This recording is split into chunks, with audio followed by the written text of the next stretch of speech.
Performance anxiety മിക്ക ആളുകളുടെയും ഉദ്ധാരണക്കുറവ്, ശീഘ്രസ്ഖലനം പോലുള്ള പ്രശ്നങ്ങളുമായിട്ട് കംപ്ലൈൻ്റ് ആയിട്ട് വരുമ്പോൾ നമ്മൾ എല്ലാ ടെസ്റ്റുകളും ചെയ്ത് ഏറ്റവും ഒടുവിൽ എത്തുന്ന ഒരു ഡയഗ്നോസിസ് ആണ് ഈ പെർഫോമൻസ് ആങ്സൈറ്റി. 90% ED ഇറക്ടൈൽ ഡിസ്ഫങ്ഷൻ്റെയും പ്രിമച്വർ ഇജാക്കുലേഷൻ്റെയും ഒക്കെ പ്രശ്നം ഈ പറയുന്ന പെർഫോമൻസിലുള്ള ഉത്കണ്ഠയാണ്. അതിന് ചെറിയ ചില ടെക്നിക്കുകളും ചില എക്സസൈസുകളും ചിലപ്പോൾ ചില മരുന്നുകളും ഉപയോഗിക്കുന്നതിലൂടെ നമുക്ക് ഇത് പൂർണ്ണമായിട്ട് മാറ്റിയെടുക്കാനും പറ്റും.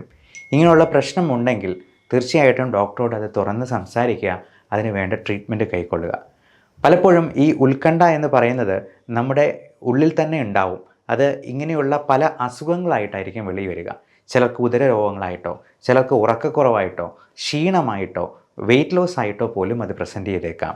ലൈംഗിക രോഗങ്ങൾ ഇതിൻ്റെ അകത്ത് വളരെ പ്രധാനപ്പെട്ട ഒരു ഭാഗമാണ്. അതിനെയും നമ്മൾ കൃത്യമായി ട്രീറ്റ് ചെയ്യേണ്ടതുണ്ട്.